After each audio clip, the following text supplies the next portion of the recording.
Good morning, friends. Welcome to our 30th lecture of chapter 7th.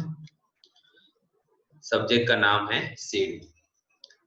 आज से हम आपका नया यूनिट स्टार्ट कर रहे हैं, यूनिट नंबर 3, और उस यूनिट के अंदर दो चैप्टर हैं, chapter number 7 and chapter number 8। तो आज हम चैप्टर नंबर 7 स्टार्ट कर रहे हैं। ठीक है, तो चैप्टर का नाम है प्रोजेक्ट सेटअप प्लानिंग। तो जब भी कोई नई इंडस्ट्री आप बनाते हो तो सबसे पहले आप उसकी प्लानिंग करते हो कि कौन सा प्रोडक्ट आप बनाने वाले हो और किस तरीके से आप प्लांट एस्टैब्लिश करोगे। तो इस यूनिट के अंदर अलग अलग स्ट्रेटजी दे रखी है कि कैसे आप अपना नया बिजनेस एस्टैब्लिश कर सकते हो, उसका प्रोजेक्ट सेटअप प्लानिंग कर सकते हो। तो उनके अंदर प्रोडक्ट आ जाता है, प्रोडक्ट की प्रोसेस आ जाती है, फिर कैपेबिलिटी आ जाती है, फिर नेक्स्ट चैप्टर में अपन देखेंगे प्लांट के लेआउट कौन कौन से है, प्रोजेक्ट सेटअप किस तरीके से करते हैं, जमीन कहाँ पे रखते हैं वगैरह, हम नेक्स्ट चैप्टर के अंदर देखेंगे। तो आज हम स्टार्ट कर रहे हैं हमारा chapter number 7, project setup planning.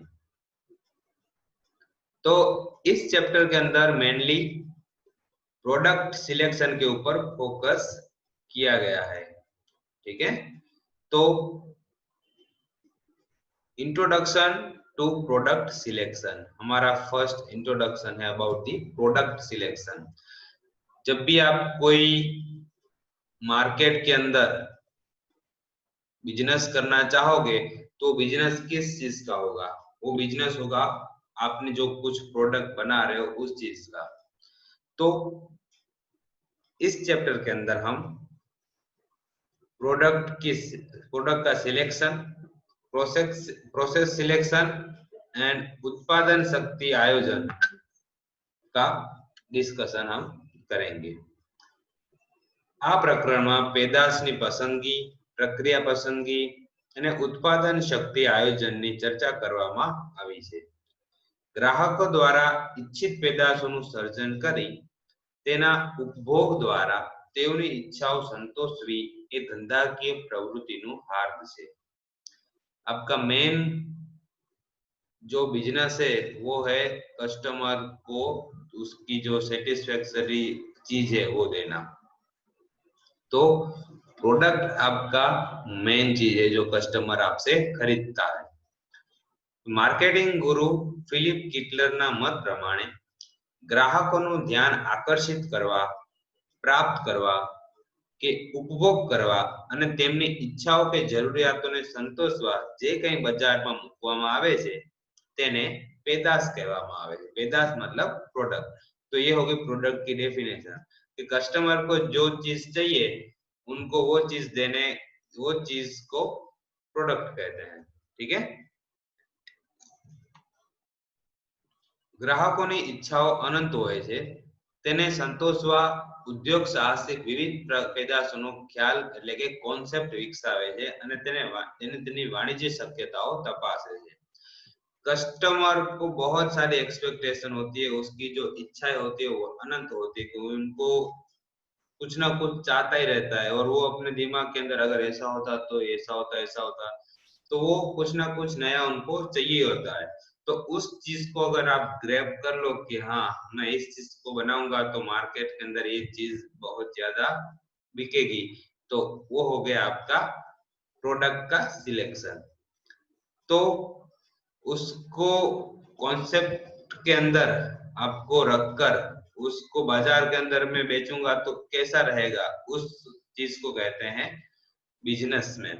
ठीक है, પેદાશ પસંદગીમાં મિકેનિકલ इंजीनियरનો ફાળો બે સ્વરૂપે થાય છે। अगर आपने प्रोडक्ट सिलेक्ट कर लिया है, फिर आता है अगर आप मैकेनिकल इंजीनियर हो तो उसके अंदर इस चीज का ध्यान कैसे रखा जाता है। तो मैकेनिकल इंजीनियरिंग दो चीज से आपको इसमें हेल्प करता है।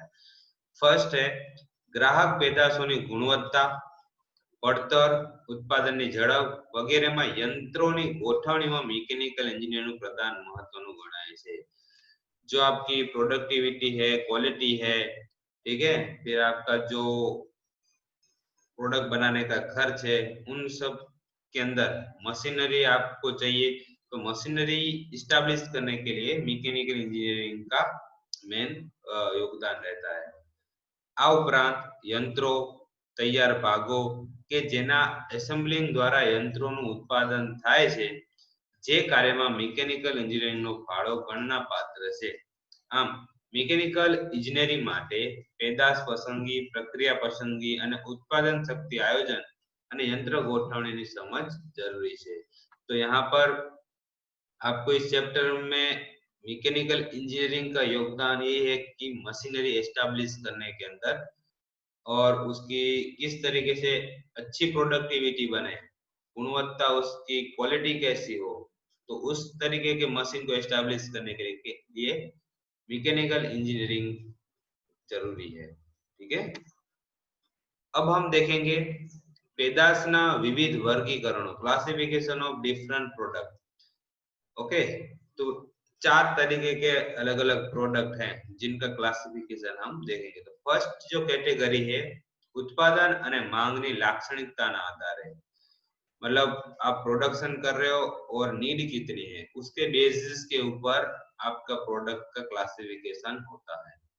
फर्स्ट है स्टैंडर्ड पेदाश, स्टैंडर्ड प्रोडक्ट, જેનું મોટા જથ્થામાં માંગની અપેક્ષાએ ઉત્પાદન કરવામાં આવે છે। मतलब ये बहुत बल्क में, थोक के अंदर ये बनता है। जैसे डिटर्जेंट पाउडर, जरूरत पड़ेगी ही पड़ेगी पूरी दुनिया को, ठीक है। फिर वॉशिंग मशीन है, वो भी आजकल सभी घरों के अंदर नीड हो गया है। फिर हो गया है कार, तो वो भी आज आप देख रहे हो सभी घरों के अंदर एक एक कार है। तो इस तरीके से जिसकी मांग बहुत ज्यादा है उसको कहते हैं स्टैंडर्ड प्रोडक्ट। फिर आता है ग्राहक स्पेसिफिकेशन प्रमाणેની પેદાશ, उसके अंदर જ્યાં ગ્રાહકોને વિશિષ્ટ જરૂરિયાતના અનુસંધાનમાં પેદાશનું સર્જન કરવામાં આવે છે। कस्टमर जैसा बोलेगा वैसा प्रोडक्ट आप बना के दोगे। જેમ કે मकान है, मकान कस्टमर को चाहिए कि मेरे को इस तरीके से बनाना है, तो ये हो गया आपका कस्टमर स्पेसिफिकेशन। फिर टेलर मेड ड्रेसेस, आप कपड़े सिलवाने जाते हो तो आप दर्जी को बोलते हो कि हाँ मेरे को इस तरीके का शर्ट सिलना है, इस तरीके की पैंट सिलनी है, तो वो कस्टमर स्पेसिफिकेशन प्रोडक्ट हो गई। પછી झाड़ी झांपाનું ફેબ્રિકેશન, आपका मकान का जो गेट होता है उसकी डिजाइन। આવી પેદાશોનું સર્જન માંગની અપેક્ષાએ અગાઉથી કરવામાં આવતું નથી। ऐसा पहले से ही ऐसे नहीं बना के रखते हैं। कस्टमर आएगा, वो बोलेगा इस डिजाइन से बनाना है, तभी वो बना के देगा, परंतु ग्राहकની જરૂરિયાતના અનુસંધાનમાં તેનું ઉત્પાદન હાથ ધરાય છે। ठीक है, तो ये फर्स्ट कैटेगरी हो गई। अब दूसरी कैटेगरी आती है वस्तुना उपयोगना आधारे वर्गीकरण। आप किस तरीके से यूज कर रहे हो, यूजेज ऑफ प्रोडक्ट। फर्स्ट है ग्राहकों माटेनी पेदाशो, कस्टमर के लिए हम पहले से ही पेदाश बना कर रखते हैं। આવી પેદાશોનો ગ્રાહક सीधो ज उपयोग करे छे, જેમ કે डिटर्जेंट पाउडर, टेलीविजन, कार के स्कूटर, वो डायरेक्ट यूज होता है। उसके अंदर आप कार को लिए और चलाना स्टार्ट कर दिया, डिटर्जेंट लिए कपड़े धोने डाल दिए, तो डायरेक्ट उपयोग हो उस तरीके से, उसको बोलते हैं ग्राहकों माटे, कस्टमर के लिए ही बनाया है ये चीज। दूसरा है औद्योगिक पेदाशो, वो है આવી પેદાશોનો ઉપયોગ ઉદ્યોગો દ્વારા કરવામાં આવે છે અને તેના ઉપર પ્રક્રિયા કરી તેને અંતિમ ઉપભોક્તાઓ સમક્ષ મૂકવામાં આવે છે। पहली चीज है कि डायरेक्ट आप मार्केट के अंदर कस्टमर उसका सीधा उपयोग कर सकते। दूसरा है आप इंडस्ट्री को दो रॉ मटेरियल, और इंडस्ट्री वो आपको रॉ मटेरियल में से फाइनल प्रोडक्ट बना के वो खुद बेचेगी। समझ रहे हो, जैसे आपको डिटर्जेंट पाउडर बनाना है तो उसके लिए जो सोडा चाहिए, वो सोडा की फैक्ट्री अलग है, तो आप सोडा बना रहे हो और डिटर्जेंट पाउडर वाली फैक्ट्री को बेच रहे हो, तो ये हुआ आपका इंडस्ट्रियल प्रोडक्ट। ठीक है, जेम के कार है, कार का टायर आप बना रहे हो और कार कंपनी को बेच रहे हो, तो आप पूरी कार नहीं बना रहे, आप सिर्फ टायर बना रहे हो, ठीक है। तो इस तरीके से सारे अलग अलग पार्ट्स होते हैं, आप कुछ भी बनाओ और कार कंपनी को बेचो। कार का जो ग्लास है, कार का जो बॉडी है, कार का जो इंजन है, ठीक है, कार का जो ऑयल है, वो आप बना रहे हो लेकिन कार कंपनी को बेच रहे हो, तो वो आपका इंडस्ट्रियल प्रोडक्ट हो गया। फिर इंटरमीडिएट केमिकल्स हैं, फिर दवा उद्योग माटे केमिकल पाउडर, कोई दवाई के लिए अगर आप केमिकल पाउडर बना रहे हो तो स्पेसिफिक आप वो दवाई का पाउडर ही बना रहे हो, पूरी दवाई नहीं बना रहे हो, तो दवाई के अंदर और भी 2-3 इंग्रेडिएंट्स ऐड होते हैं, तो ये हो गया आपका इंडस्ट्रियल प्रोडक्ट, ठीक है। तीसरा जो आपका प्रोडक्ट है वो है वस्तुना आयुष्यना आधारे वर्गीकरण, मतलब आपकी लाइफ कितनी है प्रोडक्ट की। फर्स्ट है नाशवंत पैदाशों, जो प्रोडक्ट का नाश हो जाता है, वैसे जैसे दूधनी बनावट हो, आप मिठाई बनाई है आपने तो वो 2 दिन या 3 दिन रहेगी, फिर वो खराब हो जाएगी, उसका नाश हो जाएगा। फिर आपकी सब्जी, फिर इंडा, फिर ब्रेड, ये सारी चीजें नाशवंत है कि वो जो डिस्ट्रॉयबल है, ठीक है। तो इसके अंदर आप उसको ज्यादा टाइम तक नहीं रह सकते। फिर एज के हिसाब से दूसरी कैटेगरी है टकाऊ पैदाशों, मतलब लॉन्ग लाइफ, आपकी लाइफ पर चलती रहेगी, जेम की फ्रिज, फिर स्कूटर, फिर टीवी, इन सब, ये सब है वो लॉन्ग लाइफ तक चलते हैं, उसमें छोटी मोटी खराबी आती रहती लेकिन वो रिपेयर करके वापस उसको चला सकते हैं। वो 2-3 दिन बाद खराब हो जाएगी, उसको फेंक देना पड़ेगा, ऐसा नहीं है, ठीक है।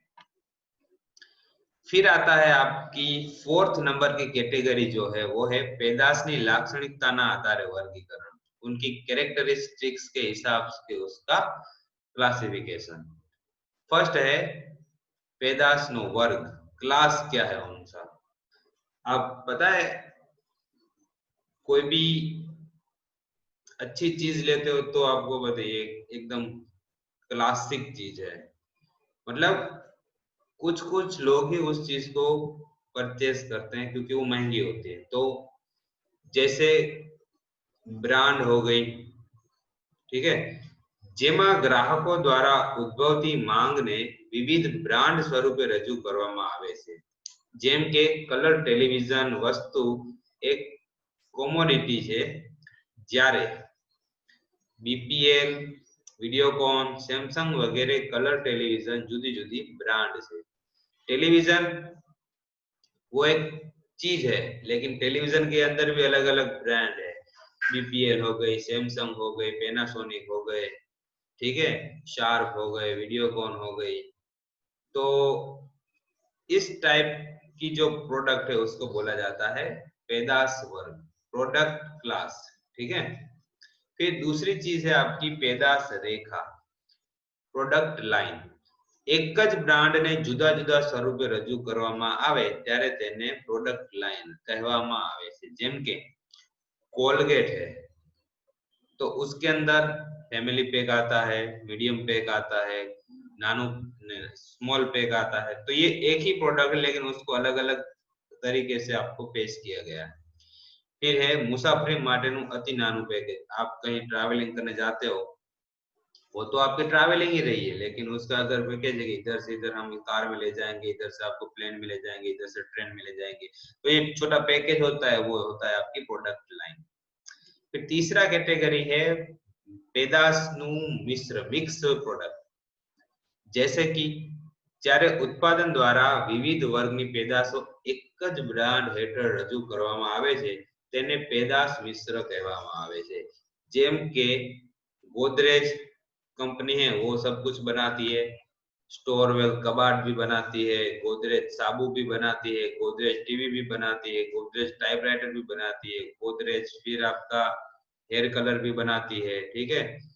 इस तरीके से एक ही कंपनी है ब्रांड एक ही है लेकिन वो बहुत सारी पैदाशें बेच रही है। तो अभी आज के ट्रेंड के अंदर लेटेस्ट जो चल रहा है वो है पतंजलि, राइट। वो भी बहुत सारी चीजें बनाने लग गई है।